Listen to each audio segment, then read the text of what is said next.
For these six couples, love wasn't just an emotion, it was their foundation and the promise of forever. But in moments that should have been filled with joy, something went horribly wrong. These are the stories of couples' final moments witnessed by those who believed in their love story. It was March 15th, 2014, and the warm evening air carried the scent of blooming cherry blossoms through downtown Portland, Oregon. The Riverside restaurant buzzed with quiet conversation, as couples celebrated intimate dinners in the upscale establishment's dimly lit dining room. Soft jazz music drifted from hidden speakers, while candlelight flickered across white tablecloths, creating the perfect atmosphere for romance and special occasions. Marcus Rivera straightened his tie nervously as he checked his watch for the third time in 5 minutes. At 34, the successful accountant had just made partner at his firm, after years of 60-hour work weeks and weekend sacrifices. His wife Elena sat across from him, radiant in the blue dress he'd bought her for their anniversary. At 31, the head nurse at Portland General Hospital had recently received a promotion that finally allowed them to breathe financially after 7 years of marriage filled with student loans and entry-level salaries. Their usual corner table overlooked the Willamette River, where they'd shared their first date and later their engagement dinner. Tonight marked their 7th wedding anniversary, and friends often called them relationship goals for their unwavering devotion to each other. They'd weathered financial struggles, career pressures, and family challenges, emerging stronger each time. Elena had been tracking her ovulation cycle for months, and they'd been trying to start a family with renewed optimism. Their recent promotions meant they could finally afford the house with a yard they'd been dreaming about, complete with space for children and the golden retriever Elena had always wanted. The evening began perfectly as they shared stories about their workdays and planned their upcoming vacation to Italy. Marcus had secretly arranged for the restaurant to serve Elena's favorite chocolate soufflé with a candle, just like their wedding night 7 years earlier. Their waiter, David, had served them dozens of times over the past 3 years, always commenting on their obvious devotion to each other. Elena wore the sapphire earrings Marcus had given her for Christmas, and they sparkled in the candlelight as she laughed at his stories. The couple had even discussed baby names during appetizers, with Elena favoring traditional choices, while Marcus preferred more modern options. They'd already started looking at houses in the suburbs, dreaming of weekend barbecues and children's birthday parties in their future backyard. At 8:47 p.m., they shared the restaurant's signature crab cakes appetizer, feeding each other bites while laughing about Marcus's failed attempt at cooking the previous weekend. A few minutes later, Marcus shifted uncomfortably in his chair, a sudden wave of nausea tightening his stomach. Elena rubbed her abdomen, wincing as she admitted she felt lightheaded. At first, they brushed it off as rich food on nearly empty stomachs. By 8:55, the symptoms grew harder to ignore. Marcus leaned forward, clutching his side as sharp cramps spread through his abdomen. Elena's face had gone pale, sweat forming on her forehead as her breathing turned shallow. Their waiter hurried over, but before he could speak, Marcus pushed his chair back, gasping that he couldn't catch his breath. Other diners froze as both began to deteriorate rapidly. Elena gripped the table with trembling hands, her nursing instincts recognizing something was terribly wrong, even as her body betrayed her. Marcus's breaths came in desperate, uneven pulls. Moments later, foam began bubbling at the corners of their mouths, followed by violent convulsions that knocked over their wine glasses. By the time staff dialed 911, the couple had slumped in their chairs, hands still reaching for one another, as consciousness faded. Chaos erupted in the dining room, shouts for help, frantic attempts to comfort them, and panicked voices on the phone with emergency dispatch. Paramedics arrived within 6 minutes, but despite advanced efforts on scene and during transport, both Marcus and Elena were pronounced dead at Portland General Hospital at 9:34 p.m. Toxicology reports revealed cyanide poisoning in their shared appetizer. The investigation uncovered that a former restaurant employee had targeted Marcus after he'd reported financial irregularities at his previous job. The Riverside restaurant closed permanently, and their families established a workplace safety foundation in Marcus and Elena's memory. It was October 8, 2015, and the crisp autumn air carried the scent of fallen leaves across the Blue Ridge Mountains of North Carolina. The popular hiking trail stretched for 12 miles through dense forest, offering breathtaking views of valleys painted in brilliant oranges and reds. Morning mist clung to the mountainsides as dozens of hikers began their weekend adventures on the well-maintained paths. David Martinez adjusted his backpack straps as he consulted the GPS device clipped to his belt. At 29, the software engineer had recently received a promotion that finally allowed him and his wife Sarah to take more frequent weekend trips. Sarah, 27, worked as a freelance graphic designer, giving her the flexibility to join David on his outdoor adventures. They'd been married for 3 years and had hiked this same trail 6 times, documenting their journeys on social media to inspire other couples to explore nature together. Their matching hiking boots showed the wear of countless miles, and their high-end camping equipment represented years of careful saving and research. David carried the heavier pack containing their tent and cooking supplies, while Sarah managed the navigation and emergency equipment, including a satellite beacon they'd purchased after a close call on a previous trip. They'd planned this weekend to celebrate David's promotion and discuss their future plans, including buying a house with mountain views and starting a family within the next 2 years. Both were in excellent physical condition, running together 3 times weekly and spending most weekends outdoors. The first day passed perfectly as they reached their planned campsite by late afternoon, cooking dinner over their portable stove while watching the sunset paint the valley below in shades of purple and gold. Sarah had brought her camera to capture the changing seasons, and David surprised her with her favorite trail mix he'd hidden in his pack. On their second day, they broke camp early to begin the 8-mile descent back to their car. The trail wound through a narrow canyon section where previous rock slides had left loose debris scattered across the path. David led the way, testing each step carefully as they navigated the technical terrain. At 2:15 p.m., without warning, the mountainside above them gave way. Tons of rock and debris cascaded down the steep slope, creating a thunderous roar that echoed through the canyon.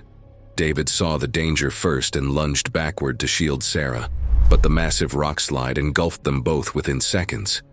David was struck in the head by a boulder the size of a basketball, the impact crushing his skull instantly. Sarah, pinned beneath smaller rocks, watched helplessly as her husband's body went limp.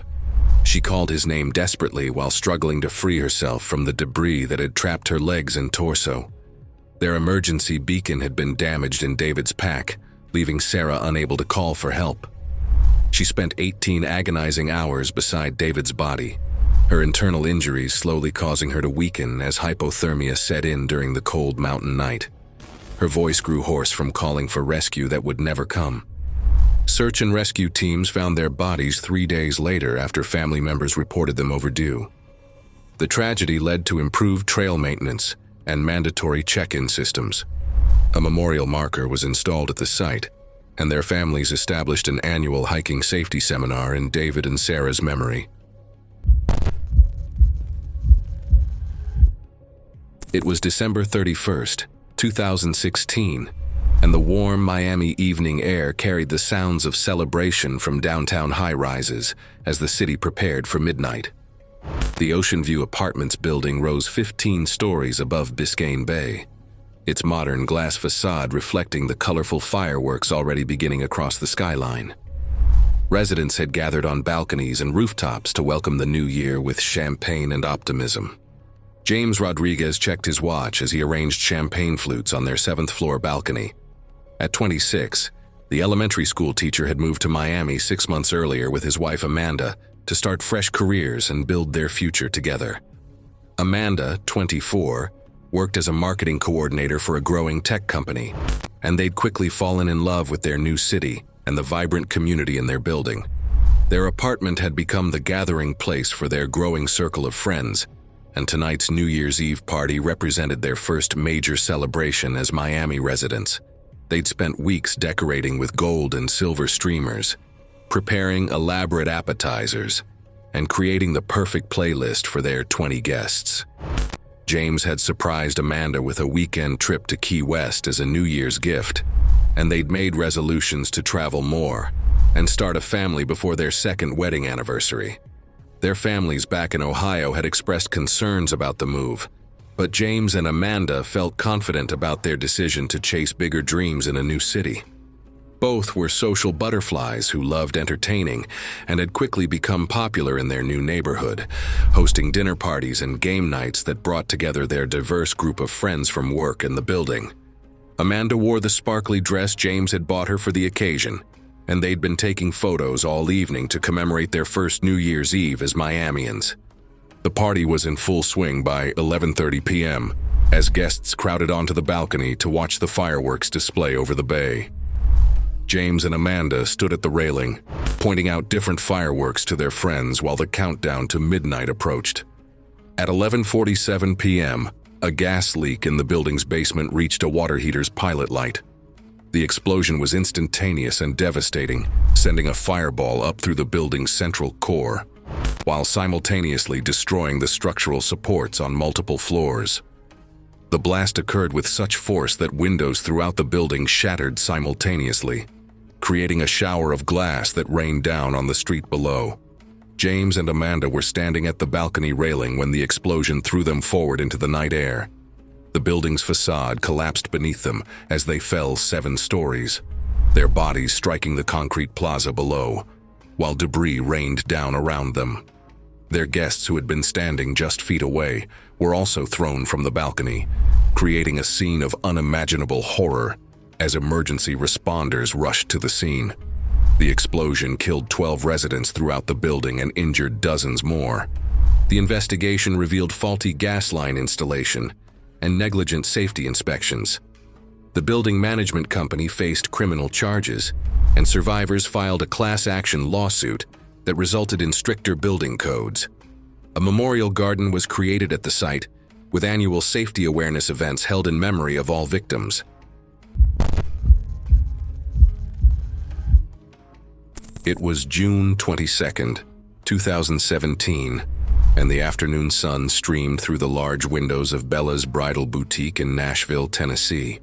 The elegant shop displayed dozens of wedding gowns on mannequins throughout the 2,000-square-foot showroom, while antique mirrors and crystal chandeliers created a fairy tale atmosphere for brides-to-be. The scent of fresh flowers from the shop's arrangements mixed with the subtle perfume worn by excited customers browsing the extensive collection.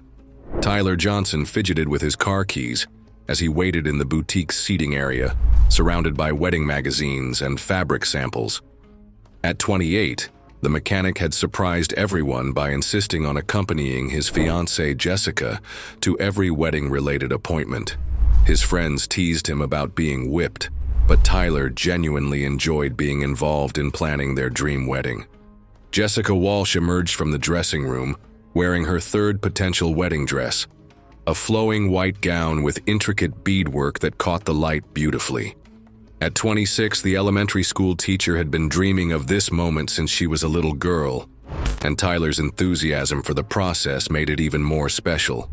They'd been high school sweethearts who'd dated for 8 years before Tyler finally proposed on the same football field where they'd shared their first kiss. Their wedding was scheduled for August 19th, just 2 months away, and they'd saved for 3 years to afford their perfect celebration. Both came from close-knit families who were heavily involved in the planning, and Jessica's mother had accompanied them to previous dress appointments before work obligations prevented her from joining today's visit. The couple had overcome financial challenges early in their relationship, with Tyler working double shifts at the garage, while Jessica completed her teaching degree. Now they were finally stable enough to afford the wedding they'd always envisioned, complete with a reception at the historic Hermitage Hotel and a honeymoon in the Smoky Mountains. Jessica twirled in front of the boutique's centerpiece, a massive antique mirror that stood 8 feet tall and 4 feet wide, framed in ornate gold leaf that the shop owner claimed dated back to the 1920s. The mirror had been installed against the wall, using brackets that hadn't been inspected in over 5 years, and small cracks had begun forming in the mounting hardware due to the Tennessee humidity and temperature fluctuations. At 3:22 p.m., as Jessica posed for photos Tyler was taking with his phone, the mirror's mounting system failed catastrophically. The 200-pound antique began falling forward, directly toward Jessica, who was standing just 3 feet away, admiring how the dress looked in the reflection. Tyler saw the danger immediately and lunged forward, shoving her sideways with all his strength. She tumbled into a pile of fabric samples, the soft landing sparing her from the mirror's full weight, but not from its reach. As the massive frame slammed to the floor, one jagged edge clipped her thigh, slicing deep into her femoral artery. Tyler took the full force of the fall, the mirror striking his head and shoulders and driving him beneath its crushing weight. Glass splintered into several massive shards, smaller fragments scattering across the boutique floor. Jessica screamed as blood poured down her leg, yet still dragged herself toward Tyler. Each movement across the shards carved new gashes into her arms and side, weakening her further. By the time she reached him, her hands trembled in the spreading pool of blood that surrounded them both. The bridal shop was found liable for improper installation and maintenance of the display. Their families established a scholarship fund for education majors and vocational students. The incident led to new regulations requiring professional installation and regular inspection of heavy retail displays throughout Tennessee.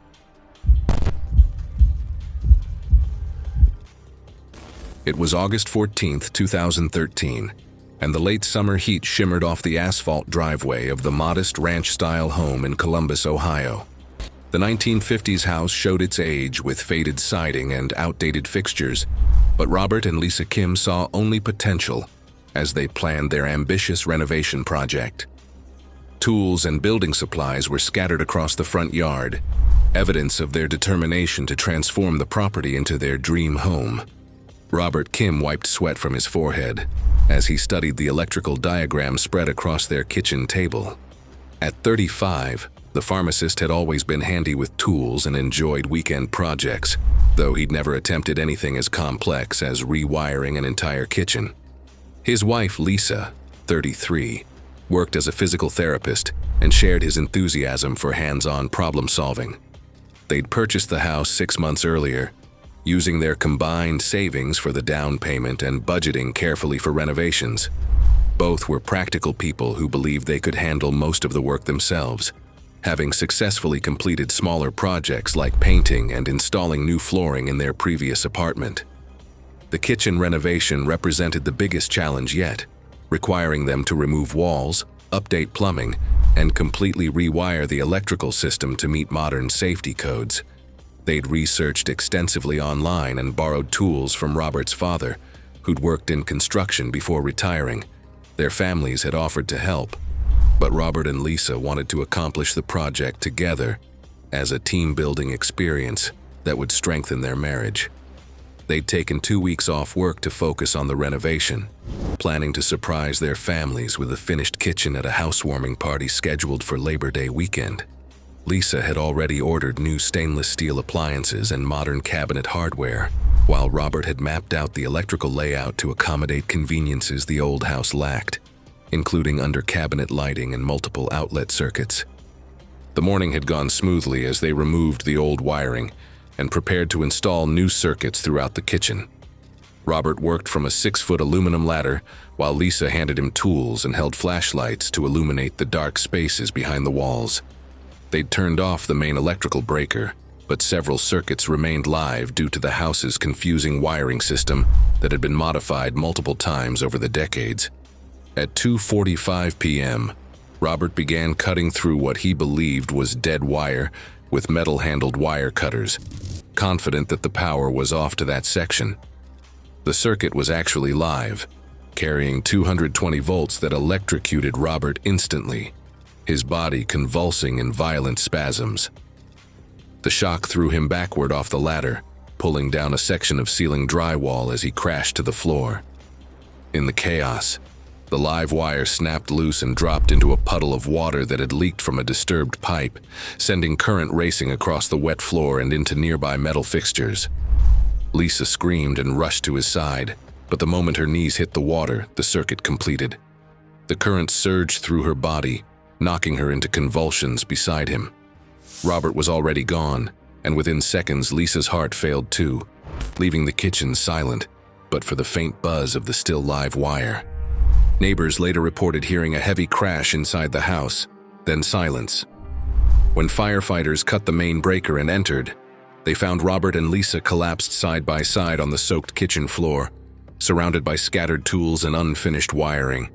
Investigators determined the home's electrical system had been dangerously altered over the years, with mislabeled circuits and unpermitted modifications hidden behind the walls. In the months that followed, relatives spoke about the tragedy only in private, but the story spread through the community as a stark reminder of the risks of tackling complex electrical work without professional oversight.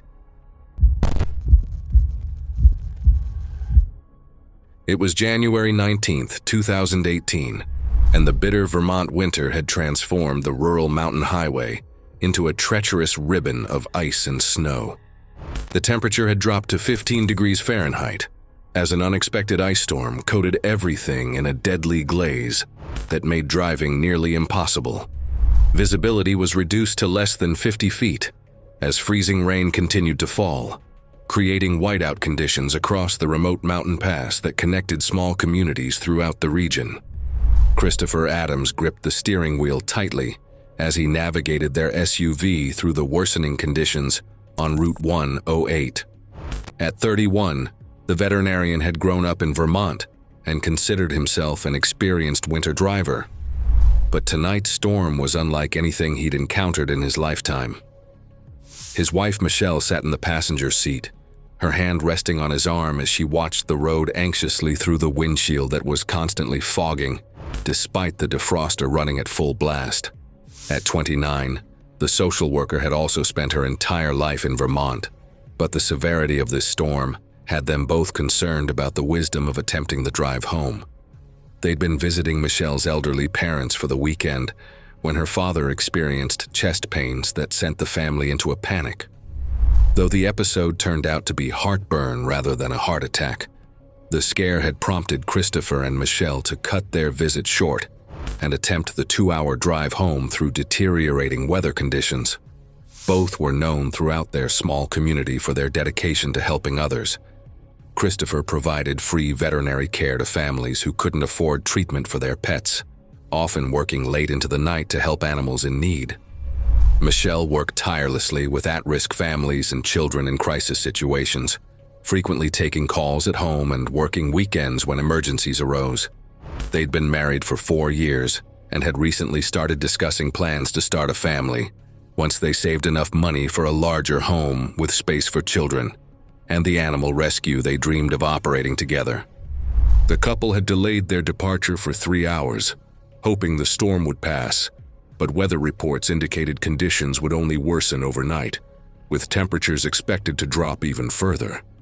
At 9:23 p.m., while traveling at a cautious 35 miles per hour on the steep mountain road, their vehicle hit a patch of black ice that had formed where a small stream crossed under the roadway. The SUV began sliding sideways, completely out of control, as Christopher fought desperately to regain traction on the treacherous surface. The vehicle spun across the center line directly into the path of an oncoming semi-truck, whose driver was equally helpless on the icy roadway, his massive rig jackknifing as he attempted to avoid the collision. The head-on collision occurred at combined speeds exceeding 70 miles per hour, the impact echoing through the ravine and startling residents in nearby houses despite the storm. The crash was devastating, crushing the front half of their SUV while the truck's momentum carried both vehicles off the roadway and down a 20-foot embankment into a snow-filled ravine. Smoke and small flames began spreading from the crushed engine compartment as fuel leaked into the snow.